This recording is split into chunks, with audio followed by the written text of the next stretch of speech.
To put it simply, meetings legacy or events legacy is about the greater good. It's about doing the greater good. It's about measuring what you've done for the greater good. Hi Edward. Hi Florence. Thank you so much for joining us today. Now, to start, can you give us a brief introduction of yourself? I work for the Singapore Tourism Board. I'm the Executive Director for Conventions, Meetings and Incentive Travel.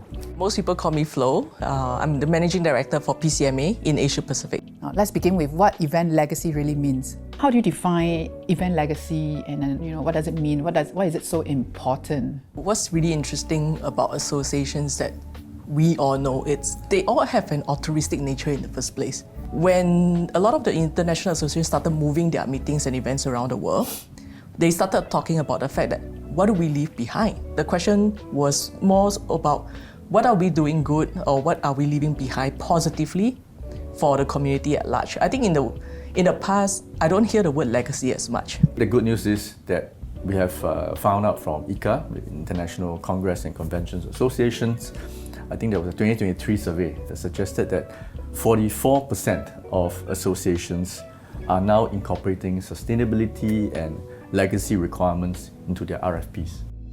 The first that comes to mind will really be the Aquaculture Congress. Aquaculture is really the cultivation of aquatic plants and the cultivation of aquatic animals. And it really ticks all the boxes with regards to ensuring food security and sustainability. So for this World Aquaculture 2022, many agencies came on board. We had the Singapore Food Agency, we have the National University of Singapore, and also the Temasek Life Sciences Laboratory. They all came together and we signed an MOU. From that event, we decided there should be an Aquapolis program. Because of this Aquapolis program, we have the Aquaculture Tropics Forum held in Singapore. During this forum, more MOUs were signed. What happened 2 years ago resulted in this legacy of having research, technology, and industry come together. Besides the World Aquaculture one, there's also the Rotary International Convention. This is another happy thing to share.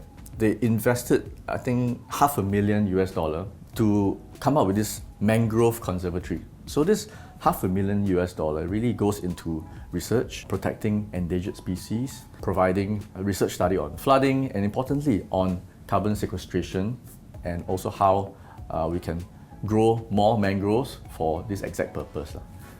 World Chef Congress, they did fundraising. They did it together with National Kidney Foundation. They raised $1.8 million for kidney patients. I think they far exceeded the event's expectations and worked towards their legacy goals.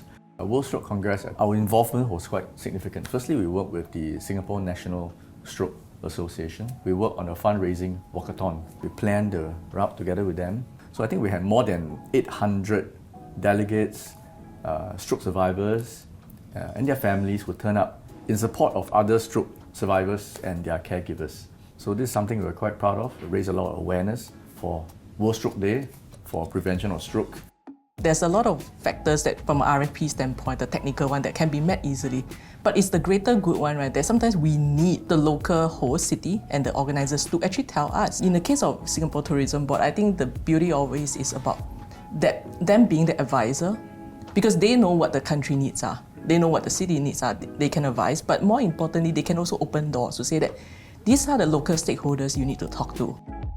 The advantage is that Singapore is able to rally many agencies and partners and like-minded people to come together for one purpose.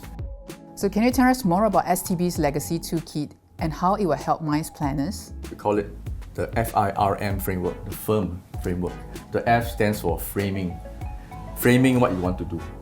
What is your association's core agenda, your ambition, and your objective. Next is really the I for ideation. So after framing, we decide what can be done. This is a lot about brainstorming, a lot of divergence thinking, and then we want to realize. The R is for realizing the things you want to do. And finally, the M. M is for measurement. Measurement is very important so that we create a baseline of what we have done, and thus going forward we're able to decide whether we improve or we didn't improve because we have a baseline. Well, I think the STB firm framework, it's very easy to remember.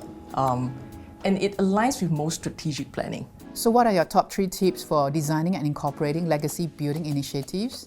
Having a well-structured plan, that has clear accountability, timelines, and then everything after that is about measure.